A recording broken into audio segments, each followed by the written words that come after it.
Hi, my name is Bryan Aviles, and today I'll be giving a presentation titled COVID-19 Politics and Relativity.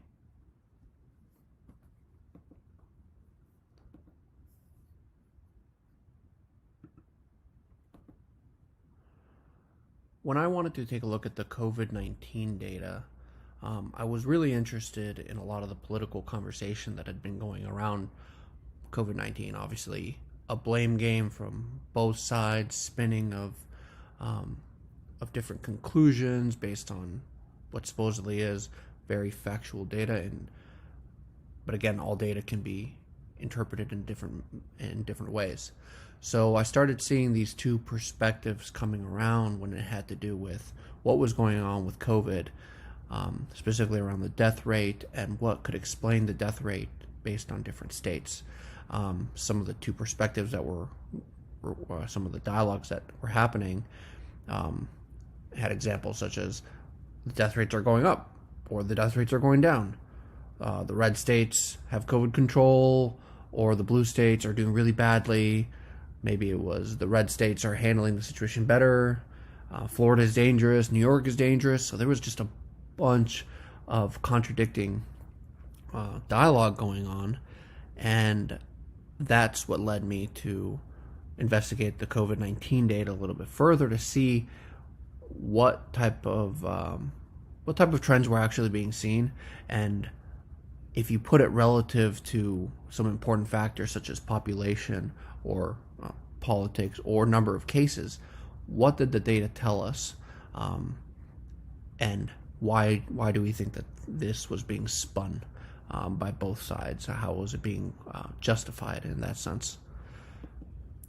So some of the target questions that I tried answering through my data analysis was, do blue states have more deaths or cases than red states? Is the death rate different based on the states if there's a different political affiliation, specifically around who the governor is? And then overall, what state has had the greatest impact to their population, whether it be cases or deaths? Which state is coming out of this whole situation the worst?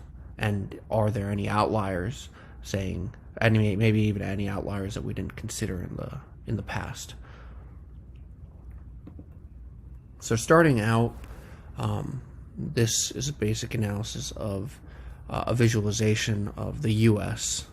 and this is a U.S. right in March, right at the beginning of the COVID-19 pandemic. And what you can see is positive case counts are low, and the COVID death counts are non-existent. You would see these in the circles.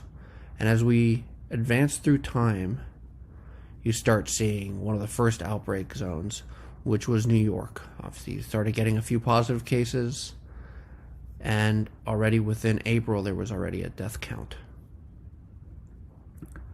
From there, it continued on, and in the news, we all heard about California and Texas and Florida and Illinois, all being affected by COVID. If you fast forward a little bit more, you see more states being affected and death rate going up until around 4th of July, you would say that New York, Florida, Texas, and California were probably the most impacted states that had the highest number of cases. And New York and California and Arizona especially having huge amounts of both cases and deaths. There are some interesting outliers here where you would have Washington D.C., you'd have New Jersey, you'd have Connecticut that do have high numbers of cases and deaths as well.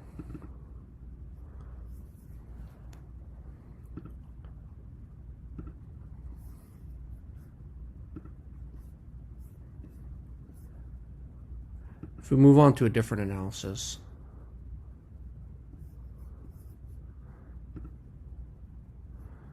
we start taking a look at U.S. COVID deaths. Well, Sorry, I think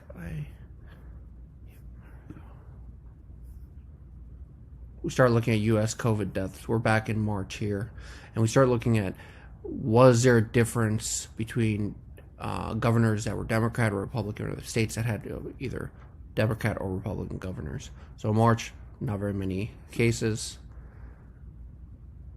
The deaths are going up, and we saw that before in New York, but you can see most of these are blue states.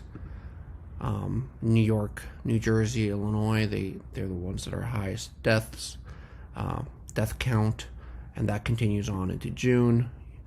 Michigan, California comes up, Illinois comes up. You got August, and New York and Texas are the states that have the biggest total death counts so far. So that's not too surprising, and that is about the rhetoric that a lot of the news media has been sticking to. So, all right, if we took a look at the data in that sense, we would say yes, most blue states are affected. They've got the highest number of deaths compared to the other states. But that made me wonder: are we looking at the data the correct way, or can we look at it maybe a little more relative to some other factors that actually means something different? Can we draw a different conclusion if we compare the deaths to cases? So out of every case that's recorded, what is the percentage of deaths, and how does that relate to whether the governor was Democrat or Republican? And here we are with a different type of analysis where we have the percent deaths to cases, and we've got a bubble chart here that allows you to visualize the balance between Democrat and Republican in a visual sense. So starting in March, wasn't too different. Here in April, we got Maryland being an outlier. Maryland continues to be an outlier, meaning their death rate to cases is very, very high compared to the rest. And in June, everything seems to equal out. This is a pretty balanced. Don't see too many red, too many blue, and the outliers have gone down. And that continues on to August. So, looking at this analysis, the outlier you would say is before June, Maryland was very, very impacted, where they had a very high death rate compared to the cases. So from the cases actually analyzed, a lot of people were dying. That was a 36% death rate to the cases, and that's extraordinary. And so if you continue on, you say, okay, death rate, but by politics, you look at percent deaths to the cases. And then what about if we take a look at the percent of cases to to the state population? So obviously one of the arguments has been made, you've got more deaths in these states, but they're also they've got higher populations, a higher population density. So maybe the number of deaths is really not an important metric, or as important as we're making it out to be. So here is an analysis with the percent of cases versus in the state population. This is cases, not deaths. And you see as it goes up into May, June, you start seeing a different outlier here, which is Washington, D.C. Washington, D.C., Delaware, Rhode Island. This grouping of states have much higher case rates, much higher case percentages compared to their population than the rest of the country. Where before we would have seen California be a standout state for number of cases, when you look at it relative to the population, it really isn't. It's really concentrated here in the upper East Coast.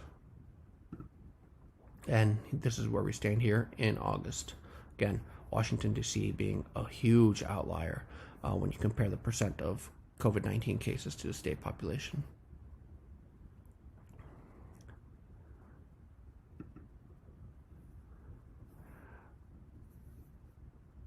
This all was very interesting because in the end, you can have different perspectives if you just have different perspectives on data if you just have a comparison to population or compared to cases. Here's four perspectives that you could have. The standard perspective, just COVID deaths in the US, percent of deaths to cases, percent of cases to state population, and percent of deaths to state population. Starting in March and 1 month in, you start seeing, yes, there's a large number of deaths happening in the upper East Coast, but also some in the West Coast.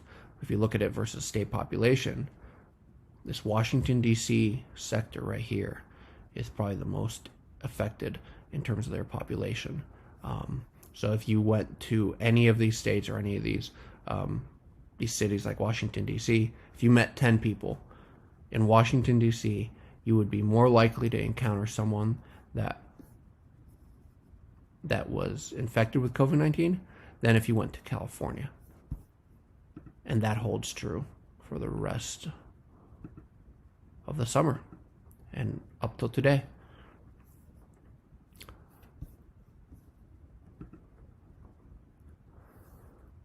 So what conclusions can we draw? Obviously, a lot of this data is just showing maybe overall trends. There hasn't been any statistical analysis on this, but it gives me a little bit more of a perspective as to how there can be so many different stories being told, and really what is the right story to tell? How do you measure the impact that COVID-19 is having on the nation? And really, is there a difference based on politics? Is there a difference based on population? And back to the original questions that we had, do blue states have more deaths or cases than red states? Yeah, I would say overall blue states have more cases and deaths than red states. Is the death rate different based on the state's political affiliation? Well, when we adjusted everything into cases per, or deaths per cases, really it wasn't. There was that one outlier that was Maryland, but that got settled later on, wherein the death rate reduced and everything seemed pretty well balanced. And then the third question, what state has had the greatest impact to their population? Well, you saw Washington, D.C. Washington, D.C. as a proportion of their population was way above and beyond higher than any of the other states that were measured in this analysis. And that really, that shocked me, because most of the time when we talk about the states that, or the areas that have been hit the most, it really is New York. We talk about Florida, Texas, California. But looking at Washington, D.C., their population and the percent of population that was affected by COVID-19 and probably will be for a long period of time, it's astounding how different it is. In part of my analysis, really, I took that Tableau COVID cases starter workbook and I linked it, I joined it with a few other data sets that were wonderful to get from the Kaiser Family Foundation online, the state health facts, which had to do with the state political parties, and then the other state health facts, which had a total number of residents per state, and that allowed me to conclude this analysis. Thank you for your time.